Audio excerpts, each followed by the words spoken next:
पेण तालुक्यातील देवळी येथे तरुणांसाठी उभारण्यात आलेल्या हनुमान व्यायामशाळेचा शुभारंभ रायगड जिल्हा परिषदेचे कृषी व पशुसंवर्धन सभापती वैकुंठ पाटील यांच्या हस्ते करण्यात आला। यावेळी ग्रामस्थ व तरुणांनी त्यांचा शाल, श्रीफळ व पुष्पगुच्छ देऊन सत्कार केला।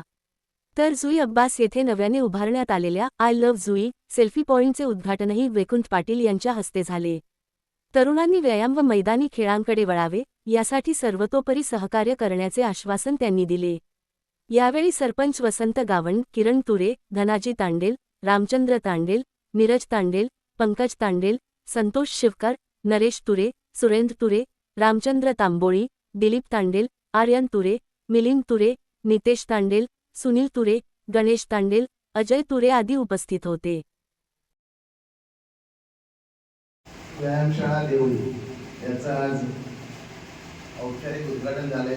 खरं म्हटलं तर आपण पाहतोय की नवीन पिढी, ती झेन झी असेल किंवा झेन अल्फा असेल, ती पिढी प्रगत व्हायला पाहिजे आणि निश्चितपणे भविष्यामध्ये त्यांच्यामध्ये नवीन ताकद निर्माण व्हायला पाहिजे। या अनुषंगाने अत्यंत सुंदर असा उपक्रम या ठिकाणी त्या देवळी ग्रामस्थांनी राबवला आहे। खरं म्हटलं तर किरण तुरेंचं या ठिकाणी जेवढं कौतुक करावं तेवढं थोडंच आहे, कारण नवीन नवीन उपक्रम, नवीन नवीन अभियान हे गावाच्या विकासासाठी ते सतत घेत असतात। सातत्याने गावामध्ये राहिलेली कामं, गावामध्ये असलेल्या अडचणी हे सोडवण्यासाठी ते खूप प्रयत्न करत असतात। आपण बघितलं या ठिकाणी की व्यायामशाळेचं उद्घाटन करायचं आहे, व्यायामशाळा या ठिकाणी नवीन तयार करायची आहे, त्यांनी मला सांगितलं। मी पण त्या ठिकाणी सांगितलं की माझ्याकडून तुम्हाला पाहिजे ती मदत मिळेलच आणि मी व्यायामशाळा लवकरात लवकर या ठिकाणी आपल्या सगळ्यांसाठी हजर होईल असं आश्वासन त्या ठिकाणी दिलं होतं। परंतु खरं म्हटलं तर आत्ताची जी पिढी आहे ती पिढी बघितलं तर मोबाईल आणि मैदानी खेळ आणि विशेष करून व्यायाम याच्यापासून तशी वंचित आहे।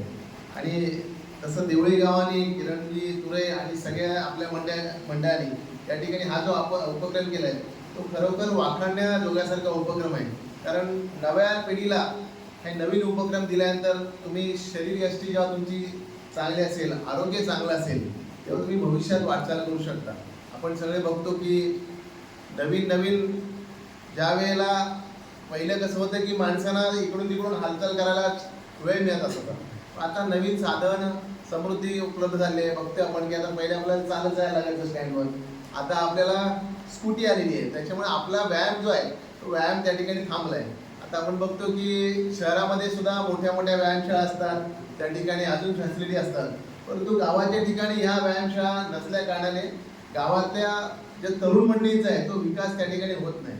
निश्चितपणे या व्यायामशाळेच्या माध्यमातून चांगला विकास होईलच आणि या व्यायामशाळेसाठी जे जे काय लागेल ते देण्यासाठी मी आपल्या पाठीशी निश्चितपणे आहे।